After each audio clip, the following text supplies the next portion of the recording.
Assalamualaikum warahmatullahi wabarakatuh. Hai teman-teman, bertemu kembali bersama Miss Tias dalam pembelajaran tematik. Hari ini kita akan belajar mengenai unsur-unsur cerita. Apa itu unsur-unsur cerita? Unsur cerita adalah unsur-unsur yang mempengaruhi terbentuknya sebuah cerita. Unsur cerita terbagi menjadi dua, yaitu satu, unsur intrinsik, yang kedua, unsur ekstrinsik.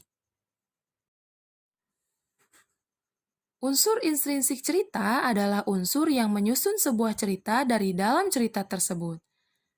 Sedangkan unsur ekstrinsik cerita adalah unsur yang mempengaruhi terciptanya sebuah cerita dari luar cerita atau subjektif penulisnya. Berikut ini, unsur intrinsik cerita adalah tema, alur, latar, tokoh, dan amanat.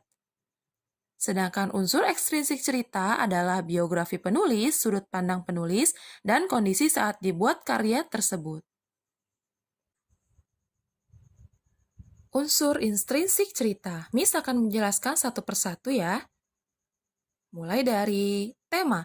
Tema adalah gagasan utama atau dasar cerita, contohnya persahabatan, kasih sayang, dan yang lainnya. Selanjutnya, alur. Alur adalah rangkaian peristiwa dalam sebuah cerita. Alur terdiri dari alur maju, alur mundur, dan alur campuran. Selanjutnya, latar. Latar terbagi menjadi tiga, yaitu latar tempat, contohnya hutan, sekolah, dan lainnya. Lalu latar waktu, contohnya pada pagi hari, sesudah Isya, jam 10 pagi, dan lainnya. Serta latar suasana, contohnya menyenangkan, sedih, menakutkan, dan lainnya. Yang keempat ada tokoh. Tokoh adalah pemeran dalam sebuah cerita, contohnya Jaka Tarub, Kancil, dan lainnya. Selanjutnya yang terakhir amanat. Amanat adalah pesan yang ingin disampaikan dalam sebuah cerita. Selanjutnya, ayo kita simak dongeng fabel berikut ini ya. Tupai dan kelinci pemalas. Di sebuah hutan tinggallah dua orang sahabat. Mereka adalah seekor kelinci dan seekor tupai. Setiap hari mereka selalu menghabiskan waktu bersama-sama. Pada suatu hari, tupai berkata, "Musim hujan sebentar lagi akan datang. Mari kita bekerja membuat sarang, supaya bila hujan turun, kita punya tempat untuk berteduh." "Ya, betul juga katamu. Tapi izinkan aku istirahat dulu ya," jawab kelinci. Pada sore itu, hujan turun dengan deras. Tupai dan kelinci berteduh di bawah pohon. Mereka basah dan juga kedinginan.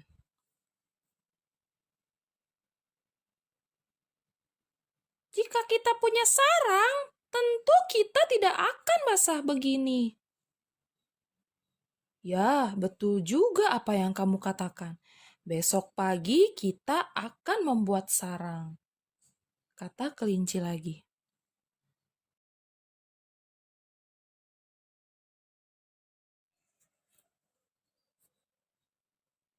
Keesokan paginya, cuaca sangat cerah.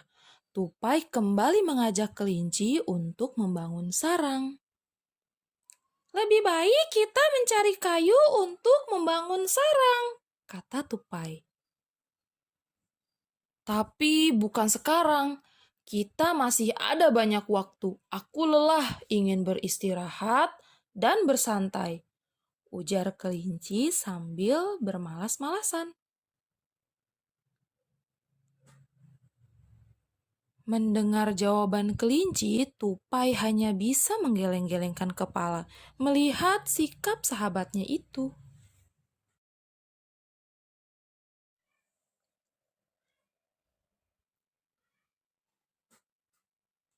Pada sore itu, hujan turun lagi. Tupai dan kelinci basah kuyup karena tidak ada tempat untuk berteduh. Alangkah baiknya jika kita punya sarang? Besok kita harus membuat sarang. Aku tidak ingin terus basah seperti ini. Kelinci yang pemalas itu tidak menghiraukan keluhan sahabatnya. Kita tunggu besok sajalah.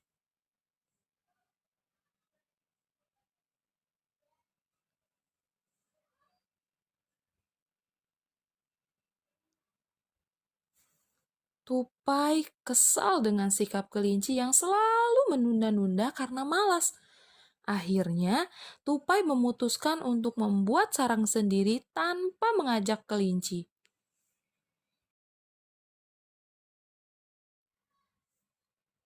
Setiap hari hujan turun dengan deras. Tupai kini dapat berteduh di sarangnya. Sedangkan kelinci setiap hari harus kedinginan karena tidak punya tempat untuk berteduh. Suatu hari, kelinci terlihat lemas. Tupai khawatir dengan kondisi temannya itu. Rupanya kelinci sedang demam karena setiap hari kehujanan. Tupai membawa kelinci ke sarangnya untuk dirawat. Kelinci menyesal karena selalu menunda-nunda ajakan Tupai untuk membuat sarang.